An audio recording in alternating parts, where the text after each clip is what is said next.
I own a large property on the outskirts of a small southern town.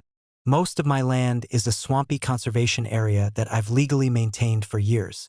Through partnerships with wildlife agencies, I house over 160 crocodiles and alligators. It's not a secret.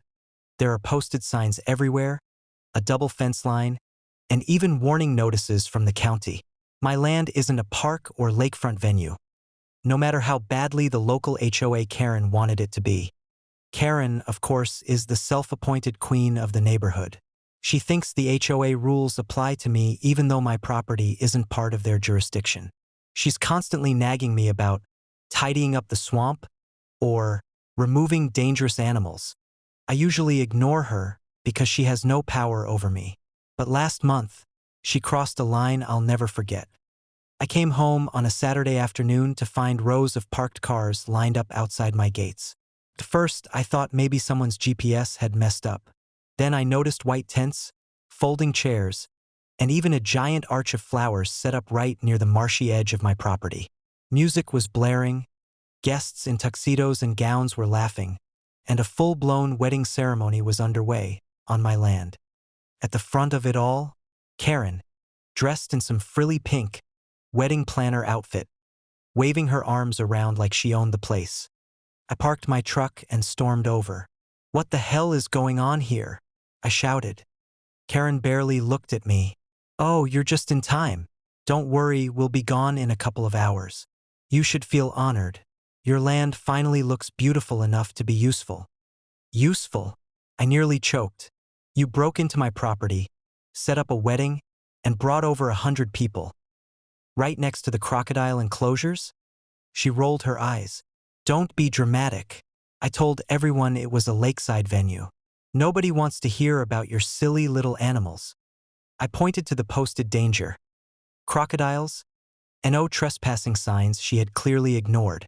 Just then, one of the groomsmen wandered too close to the lower fence line, where 3 of my larger crocs were sunbathing. The beasts hissed, jaws snapping shut with that bone-crunching clap sound. The guy jumped back so fast he dropped his champagne glass. The guests screamed. Karen still wouldn't admit fault. "You should have locked them up. How dare you let dangerous animals out when I'm hosting an event?" That's when I'd had enough. I pulled out my phone, called the sheriff and said, "Yeah, you'd better get down here. We've got trespassing, endangerment, and about to have a whole lawsuit if someone gets eaten." The deputies arrived within 15 minutes. By then, chaos had broken loose.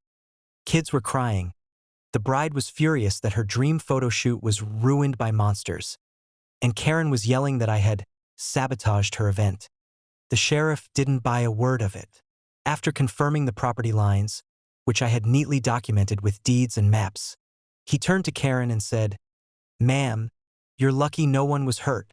You could be facing serious charges for trespassing and reckless endangerment." Karen sputtered like a broken sprinkler. But it was just a wedding." The bride wasn't much better. She screamed at Karen for lying about having permission to use the land. The groom looked like he wanted to crawl under a rock. Guests began scattering, some nearly tipping into the marsh as they rushed to their cars. In the end, Karen was cited and fined heavily. The couple is apparently suing her for ruining their wedding and nearly getting their guests killed. The HOA board even stripped her of her event coordinator role after the embarrassment. As for me, I spent the next day taking down the trash and decorations they left behind. One of my crocodiles even dragged a bouquet into the water. I let him keep it. He earned it. Now whenever Karen sees me, she crosses the street and mutters under her breath. But she doesn't dare step foot near my land again. And I have a new motto for dealing with her nonsense. Play stupid games, almost feed your guests to crocodiles.